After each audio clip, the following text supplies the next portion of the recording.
All right, welcome everybody back once again. Here's Simon with Canada Footy News. Today we have the GM and head coach, the man with the nicest flow in the CPL, head coach Tommy Wheeldon Jr. Tommy, how are things? It's thanks, Simon. Yeah, good. Hey, and listen, great to have you back.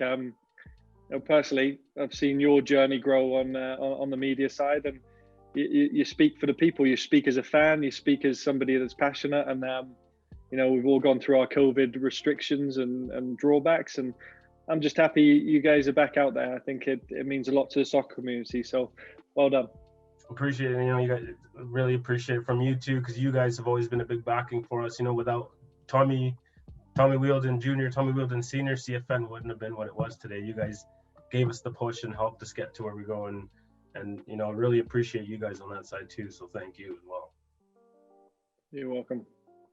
So you know what? Let's get to a couple questions. We got a little bit to talk about. Obviously, there's a lot more we'd like to know, but still so many things up in the air that we don't have answers for because it's just out of everybody's hands. But 2020 in the bubble obviously must have been a bit of a shock altogether. Tournament style, guys aren't used to that stuff. Can you kind of walk us through how 2020 was for you guys and the boys in the bubble? I think it was the most challenging experience personally to have been in as a coach and as a human being, as a husband, as a father, because these are things that you are, aside from picking the starting 11, when you go home, you are these things to other people as well. And what you've got to do is I'm fortunate that, as you see in the background, I've got a great family around me, a wife and kids, that they were all in on this. So we have a theme of whatever it takes. And I think when the world came to a bit of a halt, almost this time last year, wasn't it? We were 2 weeks into pre-season in March, and we were meant to just have this 2 week shutdown. 2 week shutdown became 12 weeks of these kind of Zoom sessions. And then the return to train, where we could only have four players, non-contact in a quarter of each pitch. Then it went to 10. And then 10 days prior to going to the Island Games, we were allowed contact. So really, we only ever probably had two and a half inter-squad games as preparation leading into this tournament style, which I got to give the league and the health authorities and the local governments credit, because it was creative, it was exciting, it was tough. It was, we played 10 games in 33 days. So on the back of not really having the best of preparation for physical, for our physical, technical, tactical side, we did as well as we could. We had some really good moments. We had some moments of challenge, and it's not lost on any of us that prior to going into this, we didn't get Richard Luca or Jose Escalante, two guys we re-signed for next year, into country, which hurts your attacking threats. And then you look at both Jair Cordova, our new signing, and Jose Hernandez, another new signing, were both hurt on those inter-squad games leading up to it. So then we've got a lot of emphasis on Jordan Brown, Marcus Haber, Sergio Camargo, Ollie, and Nico. And then three of those get hurt. Sergio, 2 games in.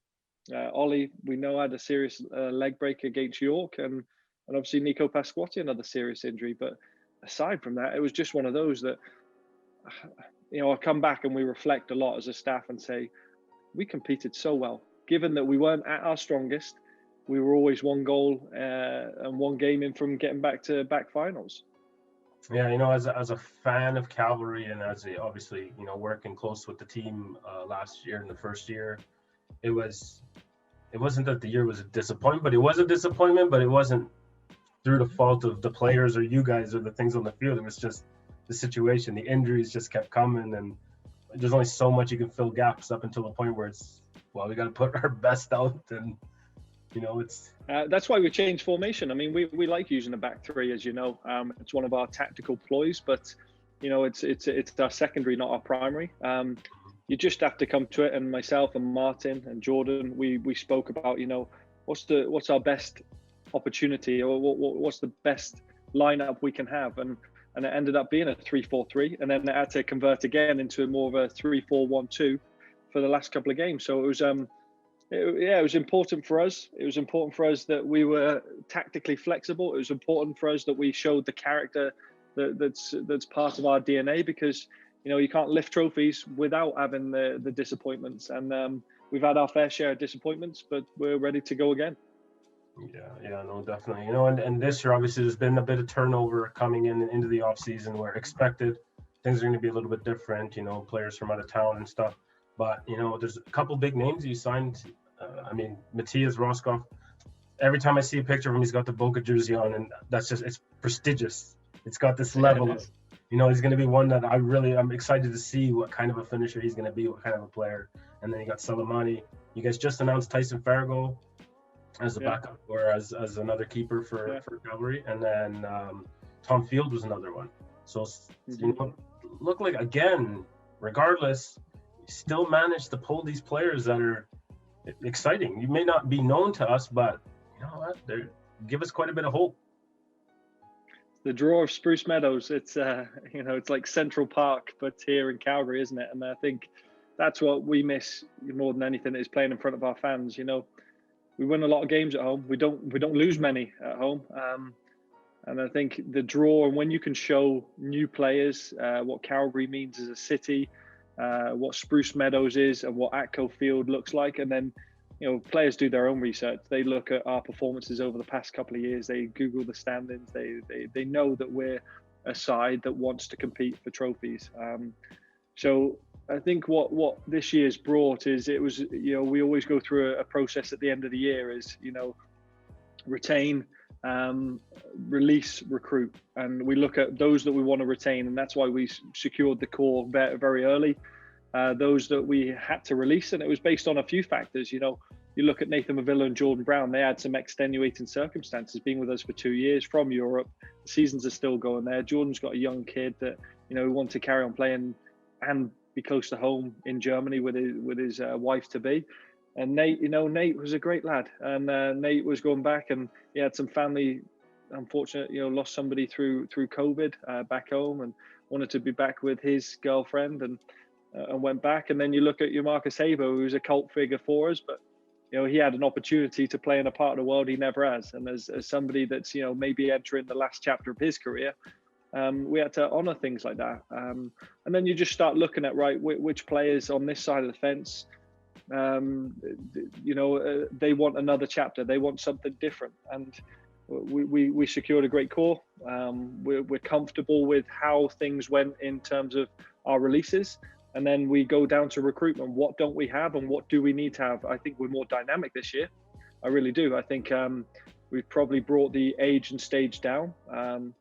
And part of that is, the league are implementing new rules as it grows. And part of it was, of your 7 foreign spots, 4 of them this year have to be under 23. So when we start looking at it, and you get a player like Matthias Roskopf that's on your doorstep, and you look through his CV, kind of catches the eye, and say, oh, you know what, he's played for U15, U17, U20 Argentina. I mean, you can't be a bad player in there. And I think in 2015 he spent 6 weeks with the national side that was preparing for the Sudamericana. So there's pictures of him with Messi's and of this world, and you look at Boca Juniors and you say, anybody that's come through there, they're going to have a good pedigree. I think where he's had and he's a very, very similar story to Richard Luca, where Richard Luca coming through Santos, a very famous Brazilian side, Brazilian U17 international. He's on the verge of breaking that team, but then chooses a different route, or is advised to do a different route, and it doesn't pan out. And sometimes you need that little bit of luck. So for us side, if they'd have panned out, we wouldn't be signing them in. They haven't panned out, and we believe they can still be better. And I mean, in Matthias, he's a big, powerful, left-footed striker that's got a soft touch and a hard shot. And I think, as you know, being a South American yourself, they bring a different edge to the game. And I think that's an important part of our team. When you look at Jose Escalante, you look at Matthias Roskopf, you look at Oliver Minatel, you look at Jose Hernandez has that background, Sergio Camargo. There's actually Richard Luca. There's an excitement about the way we want to attack this year. Yeah, no, and those guys specifically you mentioned, Escalante was kind of a villain because of it's that passion that he brings out, where he'll go into every tackle 100%, or he's rallying up the fans on the opposition side just because they're getting at him and he loves it. So to see that out of more of these guys, these South Americans, yeah, it kind of if the guys aren't used to playing in that stage, maybe guys that play college, it's a little bit tougher for them, and kind of head games come into play with guys like that as well, right? This is where I feel it's better. It's a valuable learning lesson for the domestic players here. You only have to look at what happened with actually, when I grew up in England in around the mid 90s, we were still very much a British colony where it was a lot of British players. Our biggest imports were Scottish coming down to England, or the Irish coming across and playing in the Premier League. And then you started seeing your Arsene Wenger's, the way he revolutionised with Arsenal, and then suddenly the change of ownership with Roman Abramovich and Chelsea, and then Man City's ownership. Man U always kind of dabbled with your Ruud van Nistelrooys of this world. But I think the influx, I'm a foreigner here that's been adopted by Canada, and I'm a big believer in globalization. I think it just makes the world better, whether it's on foods, arts, or on the field. And for the domestic players here, me being of English heritage, you'd have thought there'd have been a massive English influence, but actually, I've always been a fan of the South American game. I've always been a fan of the German and the Italian games. I like to, along with the coaching staff, you take little pieces of it, and I'm excited to see how we're going to attack this year with that South American or Central American flair. This with all the talks, and obviously the importance that you put in, talk to a few of the coaches, and everybody seems to have the same importance on the pathway and the creation of the pathway, and bridging the gap from university to professional. And CPL's obviously done a fantastic job, and 2020 from a fan perspective was phenomenal that they were able to pull something off and make it exciting, and then to be able to get it in front of the eyes that they did worldwide was unbelievable, which is fantastic for the sport here locally. But locally now, so is there anything coming up through the pipeline that you would see, from, I wouldn't say necessarily academy side, but, from the pathway, is there any changes? Is there anything that's going to be added moving forward? Well, yeah, I mean, we've been very transparent with ours. Is, part of what made the Cavalry good was the fact that, we'd been building a development system whilst I was in my previous job at Foothills. Now under Spruce Meadows with the Cavalry, it's important that you're still able to lean on a development pathway. And what I've always liked, Leon Hapgood, him and I have been together, we've known each other half our lifetimes or more, actually. I think we met when we were about 14 or 15, but we've worked together solidly for, it's almost 15 years. And we're passionate about, we're different in our approaches, but passionate about the same things. And he's doing a lot of great work. Last year, we've always drawn from that Foothills PDL side and the U Sports draft coming in. We added the Cavs U20 side that were played in the Alberta Major Soccer League, which along with FC Edmonton, I think was an important one for the 16, 17, 18-year-old young players here, because if they're going to play professional football, they've got to play against, seasoned players. If you're playing against the Calgary Callies, or you're playing against Edmonton Scottish, very successful amateur clubs, that's a great breeding for them. And if they can survive that and do well, whether it's U Sports, they can come straight into our training group, and then they impress from there. So I know there's work continuing on. So whether Leon's Foothills group enter back into a USL equivalent, or maybe it's a Canadian equivalent, I know he's working very, very hard to make sure that this, last 12 to 18 months, there's a delta in the games being played that these young Canadian players have missed. And it's not lost on us that we've got to make sure we bridge those gaps and make sure we've got the likes of your Victor Lattori still banging on the door, or whatever happens to an Arab Pebbles. There's more players like that now that we can still bring through, but we've got to bridge that gap with meaningful games. You can have the best academies in the world, and I tell you, you could have Pep Guardiola or Jurgen Klopp deliver Zoom technical sessions that are wonderful. But what matters more than anything, Simon, is meaningful games and meaningful competition for these, especially as they're in 16 plus. They need to get that. And I said, I've had some initial talks with Leon on that. I'm excited to hear of the work he's doing behind the scenes to try and accomplish that, and not just for what's in Calgary, but around the prairies. I think there's some great things on the pipeline. That's fantastic to hear, right? Because it's another option, it's another level.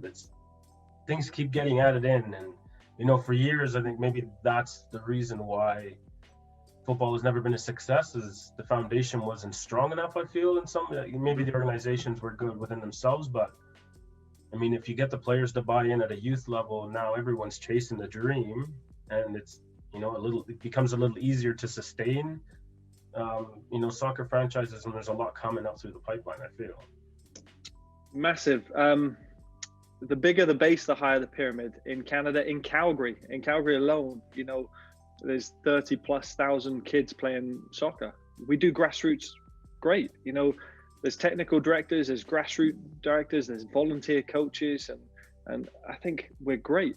Why we went above and beyond, out the way, to create the PDL, and before I left it was Foothills, it was the UWS, there was a significant gap that we felt around 15, 16, that if they didn't have an EU passport and had gone on trial to Europe, or hadn't been brought into the Whitecaps environment, then they kind of plateaued off and went, okay, we'll go to U Sports and, you know, get a profession in, you know, being a dentist or an engineer, which it'll pay far more than footballer's wage. But the football career is short, so you can have this tenure and this timeline, but it's part of your life that you never look back and go, I regret that. You love every moment of it. You can't replace the action on the pitch and the action in the locker rooms with being in a boardroom. You know, those days will come for everybody, and you can work through to your retirement ages doing that. But we noticed there was this significant gap, and that's what that created. And you see it now, and it's pleasing to see that Pacific last year, they announced their you know, links with the Victoria Island, the Vancouver Island Wave, you know, as their gap. Halifax have just announced that they are developing this U23 program for the 16+ age group to put them into an environment.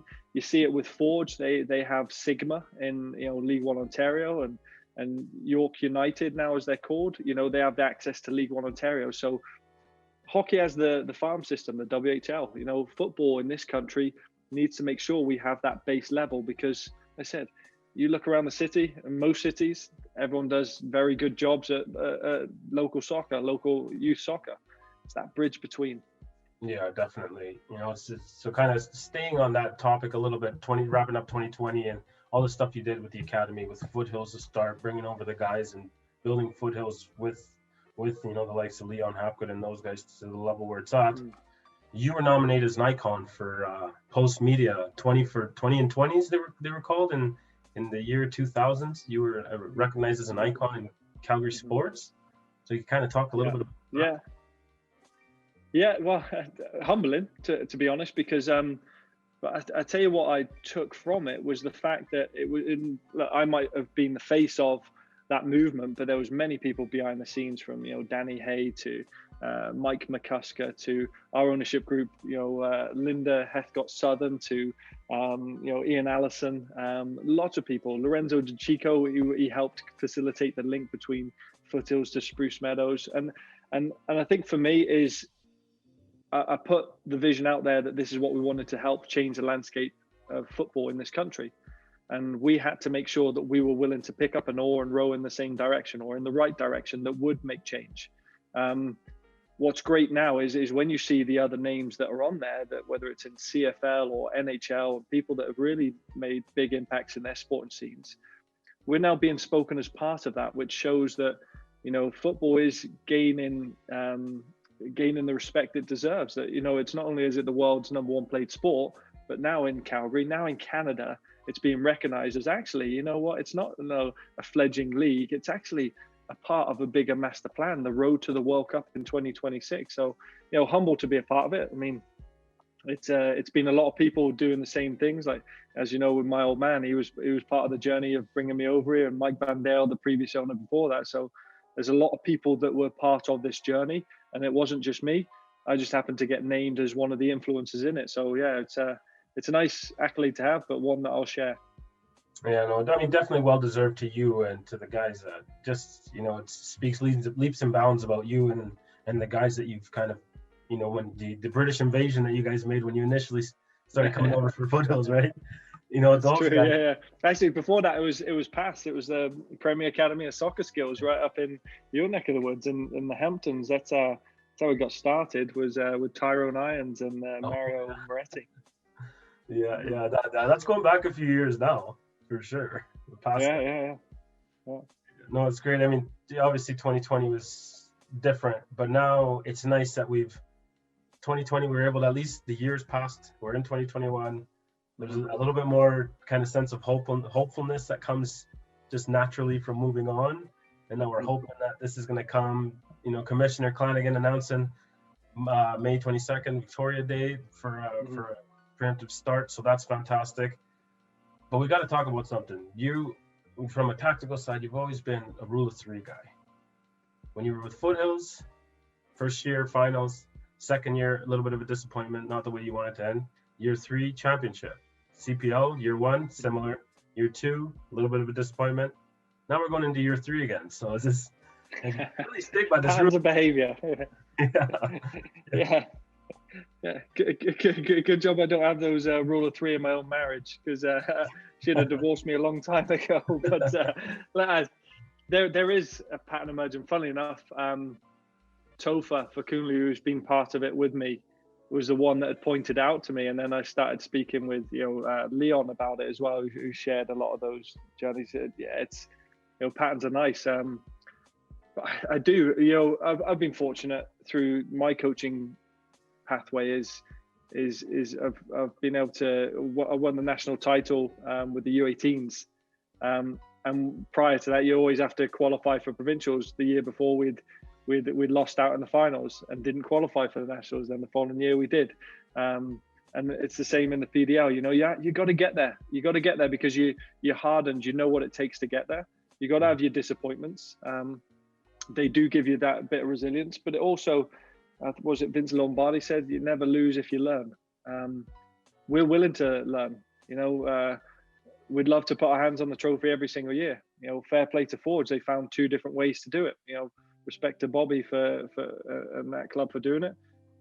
Do we like it? No, because they're our rivals. But do we respect it? Yeah, because we want to do the same. So I think for us is, we just got to take the losses as they happened, learn from them, and move forward. And I think it just gives you that bit of hunger, because when things are taken away from you, whether it's a championship trophy or a football season in general, there's a fire that has to stay lit in you. And what I know from the players we've retained to the players we've recruited, they've got this hunger in there that matches what ours as a club has. And, let's hope those patterns of the rule of three does bore fruit in 2021.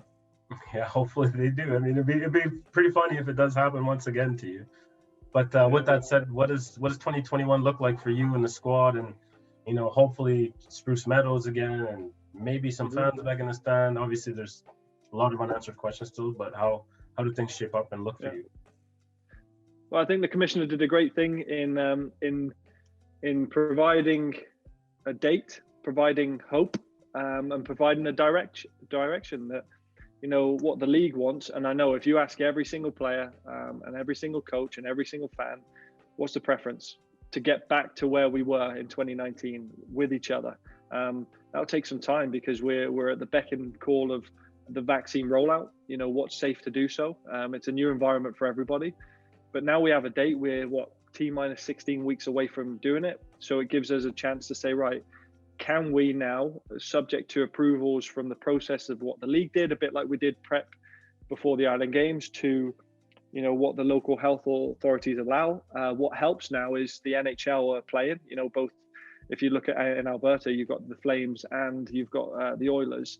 We're under the same health authorities. So, if they're professional clubs can do that, and professional sports, then I'm sure we can meet similar guidelines and get back training, because I know the players and the staff, we've missed it. And then start building towards it. Do we play inter-squad games, as the lead up? These players have missed a lot of football. Are we allowed to do crossover games? How is it safe? So there's a lot of things that we're going to have to, like we always talk, adapt and overcome. And we'll continue to do so. But the pleasing thing is to put a date out there. I've got our first viral virtual team meeting with the players we have signed tomorrow. And they're going to be more excited now that there's a May 22nd out there in the universe.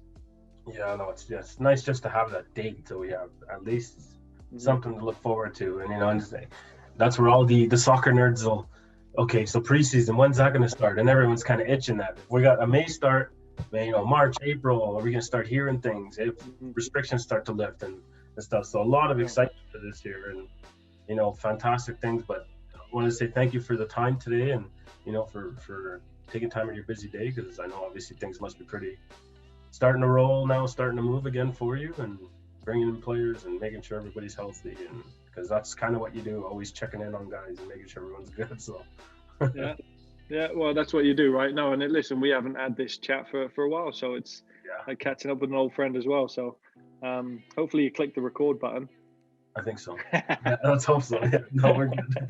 But no, I definitely appreciate it, Tommy. And then I guess we'll be in touch, and hopefully come May, April, possibly, May, we'll be able to see each other on the field and pitch side again. Wouldn't that be great?